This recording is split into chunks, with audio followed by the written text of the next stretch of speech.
자, 시작하겠습니다. 자, 안녕하세요. 지난번에 한번 우리가 설명회를 한번 한 적은 있었어요. 그리고 나서 여러분들 처음 뵙는 건데, 이번 시간하고 오늘 한 2시간 정도 하겠습니다. 그래서 행정사 흐름 잡기라는 주제에서 전체적 개요도를 좀 보도록 할게요. 공부 방법론이라든가 이런 파트는 또 시간 날 때 얘기하면 됩니다. 그리고 그런 거 갖고 지금 시간 여기서 낭비할 생각은 없고요. 행정이 뭐냐라는 걸 전체적인 개요도를 좀 파악하겠습니다. 그래서 바로 좀 본론 주제로 들어갔고, 행정이 개요도 정도 좀 파악하고, 이 부분에서 다음에 여러분들이 본 수업을 듣거나 또는 본격적으로 공부하실 때 좀 참고하시라 이런 얘기예요. 참고하시라. 행정은 대체로 본다면 7개의 편제로 구성되어 있는 것이 일반적입니다. 그러니까 저자마다 조금씩 차이는 있지만은 행정은 7개 편제, 7개의 과정이다 이런 말 보통 많이 쓰는데요. 7개 편제란 거는 1편에 보면 행정의 기초이론이라고 있어요. 그리고 여러분들 유인물 보시면은 4쪽부터 1편, 2편 이렇게 쭉 나와져 있거든요. 그러니까 자, 4쪽에 보시면은 1편 행정의 기초이론, 그 다음에 2편에 보면은 정책이라고 있고요. 다음 3편 조직이 있고요. 4편 인사행정, 5편 재무행정, 그리고 6편 환류가 있고요. 마지막에 7편 지방행정 이렇게 해서 교재 보시면 교재나 또 다른 내용도 다 비슷해요. 다른 책에도 이렇게 나와 있을 텐데 이렇게 한 7개 편제가 있어요. 편제 중에서 첫 번째 편제에 속한 것이 기초이론에 속한 것이 우리가 흔히 얘기할 때 총론이라고 많이 불러요. 총론과 강론이라는 표현은 그렇게 많이 쓰는 표현은 아니에요. 많이 쓰진 않지만은 총론과 강론이라고 이렇게 보시면은 법학에서 우리 지난번 월요일 하셨죠? 민법 청취 한번 설명하셨죠, 그죠? 이 법학에 보면 판택된 체제라고 있어요. 판택된 체제에 의하면은 총론, 강론 이런 식으로 들어갑니다. 총론, 강론. 예를 들어 이런 거죠. 민법 그죠? 총론 있고 민법 강론이 있어요. 강론은 다시 물권법, 채권법이 있죠. 그럼 또 물권법도 안에 보면 또 어때요? 총론, 강론 이렇게 들어가죠. 채권법, 총론, 강론이 있죠. 이런 식으로 된 걸 우리가 판택된 체제로 부르는데 행정학은 이렇게 보시면 돼요. 각각 독자적 영역이라고 보시면 돼요. 각각 독자적 영역이다.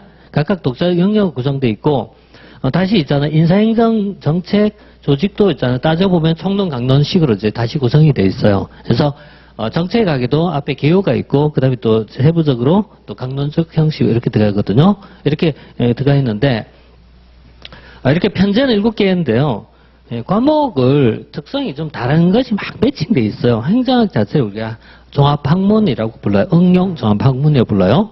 종합학문이란 말이 뭐냐면 여러 개 학문이 막 섞여 있다는 얘기예요. 그러니까 얘가 행정이라는 어떤 현상이 있다면은 행정 현상과 둘러싸고 관련성을 맺고 있는 여러 과목 체계가 있는데 그 중에 하나가 정치입니다. 정치적 현상하고 또 연결되어 있고요. 그 다음 또 하나는 경영이에요. 그래서 과거에 한 100년 정도 행정 이론을 분석해 보면은 행정은 정치와 경영 속에서 발전해 나왔습니다. 그래서 때로는 행정의 정책 성격도 있고 또 때로는 경영적 성격을 가지고 있다. 이렇게 해서 발전해 왔거든요. 이렇게 본 것이 언제냐면은 행정이 출발점이 1887년도 행정학이 출발해요. 대체 이때가 경영학이 발달했던 시절이에요. 경영학이 발달했던 시점에 행정이 출발하게 되는데요. 이때부터 시작해서요. 대체로 1980년대까지가 있잖아요. 행정의 전통적 행정학의 형성기라고 보시면 돼요, 이게. 근데 행정학은 1980년대 이후부터는 새로운 모습이 나타나요, 여기서부터는. 그래서, 혹시 옛날에 대학에서 행정학을 공부하셨던 분들은 요 이전까지에 대해서 친하십니다. 요 이후에 대해서는 잘 모릅니다. 이 이유를 뭐냐면 거버넌스라고 불러요. 그러니까 이후에 나온 행정 이론을 거버넌스라는 개념하에서 이해하고 있거든요. 그래서 이 앞에까지는 우리가 전통적 행정이라 부르고, 전통적 행정학에서 행정이 논의했던 것은 주로 무슨 관계였다? 이 두 개의 관계 속에서 발전해 나가요. 그러니까 정치냐, 경영 이런 거 가지고 얘기하면서 쭉 발전해 갔거든요. 근데 80년대 이후부터 거버넌스 관점에서부터 전혀 다른 관점으로 접근하기 시작해요. 그래서 여기서부터 경제학적 측면이 굉장히 많이 부각이 돼요. 경제학적 측면에 대한 부분이 나오는데, 그래서 어떻게 보면 행정 패러다임 자체가요, 아주 좀 새롭다 이렇게 보시면 돼요. 옛날에 공부했던 부분하고는 너무 다르다 이렇게 봐요. 그래서 이 부분이 이제 거버넌스에서 개념이 나오는데, 이게 경제적 측면하고 연결된다는 게 무슨 얘기냐면은, 여기서 핵심적 키워드가 두 가지예요. 하나가 시장이고요. 또 하나가 정부입니다. 시장과 정부란 두 가지 개념 가지고 행정현상을 이제 풀어가요. 행정현상을. 이게 무슨 얘기냐면 사회 문제 해결의 메커니즘이에요. 우리가 살아가는 이 시대에 있어서 어떤 사회 문제가 존재했을 때요. 이 사회 문제 해결을 어떤 식으로 해결해야 될까라는 것이에요. 그래서 사회 문제 해결을 시장에 의한 해결 방식이 중요한 것인지 또는요 정부에 의한 해결 방식이 중요한지 이것에 대한 논의입니다. 이 두 가지에 대한 논의 가지고 행정이 있잖아요. 계속해서 서로 다른 주장을 가지고 이렇게 가고 있습니다. 그래서 여기서 어려운 부분이 시장과 정부에 대한 이해입니다. 이 두 가지가 중요한데요. 시장을 우리가 자율의 영역이라 부르고요. 정부를 통제라고 불러요. 통제, 규제 뭐 이렇게 부를 수가 있어요. 두 가지 논의예요. 두 가지 논의. 두 가지. 자, 예를 들어서 사회적 문제를 이제 예를 들어서 뭐 환경이라고 해도 되고요. 보건도 되고 의료도 되고 교육도 되고 또는요. 부동산 문제가 있습니다. 부동산이 아마 제 생각엔 제일 있잖아요. 나이 들면 제일 관심 있는 파트예요. 그러니까 이거 관련된 자격증도 굉장히 많아요. 뭐 대표적으로 공인중개사, 그 다음에 또 주택관리사, 감정평가사, 감평. 무슨 부동산 관련된 거거든요. 특히 우리나라 같은 경우에는 부동산이 개인의 재산 축적이라는 측면에서 굉장히 중요하거든요.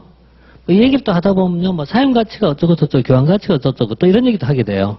그래서 우리나라의 경우는 사용으로서의 가치도 중요하지. 나는 이제 제일 중요한 게 이제 이 재테크로 보는 거죠. 재테크로 이제 보는데, 자, 이 부동산 문제가 있어요. 그 부동산 문제는 사회적 문제입니다. 그럼 부동산 문제가 뭐냐 다시 물으면요, 두 가지인 거거든요. 하나는요, 가격이 너무 올라서 폭등이 일어나서 또 뭐 반대 폭락이 나올 수도 있어요. 이 문제가 있고 또 하나는 집이 없는 사람, 저소득층에 대해서 어떻게 주거 서비스 제공할 것이 두 가지 문제거든요. 근데 이 중에서 이제 보통 우리가 지가 안정이라고 많이 표현해요. 부동산 가격 안정이라고 불러요. 그러니까 사회적 문제가 가격이 불안정하단 말이에요, 이게. 이 가격이 불안정해요. 그럼 이 가격이 불안정한 이 상황에 대해서 어떻게 있잖아요. 정부가 또는 시장에 의해서 이 두 가지. 이것을 시장에 맡기면 그냥 자동적으로 조절된다. 또는 시장에 맡겨야 된다는 주장이 하나 있고 또 하나는 뭐죠? 정부가 개입해야 된다. 이 두 가지 주장이 있어요. 현 정부도 정권의 시작에 두 번 걸쳐갖고 부동산의 폭등과 함께 두 번 정책이 있었습니다. 그래서 하나가 올해 있었고 또 하나 작년에 있었습니다. 두 번은 이제 정책이 있었는데, 기본적인 개요는 중과세거든요. 세금을 많이 부과하자 이거죠. 그래서 보유세라든가 거래세, 특히 보유세에 대해서 많이 좀 부과하자 이것이었거든요. 세금을 통해서 통제하자. 이게 있잖아요. 정부의 개입입니다. 여기서 또 하나 더 들어가면요. 분양가 규제까지 지금 아직 안 하고 있습니다. 안 하고 있는데, 분양가를 규제하자는 얘기예요. 이걸 이제 우리 이제 상한제라고 부르죠. 상한제. 그래서 정부 정책에 보면 두 가지가 있어요. 하한과 상한 두 가지가 있는데, 이거 반대되는 개념이 최저임금입니다. 네, 최저임금입니다. 최저임금 때문에 또 현 정부가 또 아주 또 곤욕을 치렀죠. 그 다음에 또 이게 이제 상한제인데, 상한제 때문에 또, 이게 하는 게 좋은가 안 하는 게 좋으냐 이런 문제 본질이. 하는 게 좋은가 안 하는 게 좋으냐. 분양가 규제할 것인가 또는요, 자유를 맡길 것인가. 이 두 가지거든요. 두 가지에 대한 논의. 그래서 시장과 정부에 대한 이해가 중요하다 이렇게 말씀드린 거 이게. 그러니까 시장과 정부에 대한 이해가 제일 중요한데 정부는 어느 걸 해야 될까? 시장이 자율에 맡기는 것이 좋은가? 아니면 좀 더 많은 규제나 통제가 필요한가? 이 두 가지 논의에 대한 내용이니까 사실 저 방금 말씀드렸던 거죠. 경제적 관점입니다. 그러니까 전통적으로 이런 정치와 경영도 중요해요. 중요한데 최근에 와서 가장 중요한 부분이 뭐냐면 이쪽 파트예요. 여기서 방금 봤던 두 가지 키워드 하나가 뭐죠? 시장이고 또 하나가 정부입니다. 그래서 시장과 정부라는 두 가지 논의 속에서 과연 우리는 어디로 가야 되냐에 대한 논의에게 그러다 보니까 분석 기법에서 경제학적 분석이 좀 많이 나와요. 경제학적 용어가 좀 많이 나와요. 뭐 예를 들어서 독점, 과점, 뭐 불안정 경쟁, 정부의 비대위성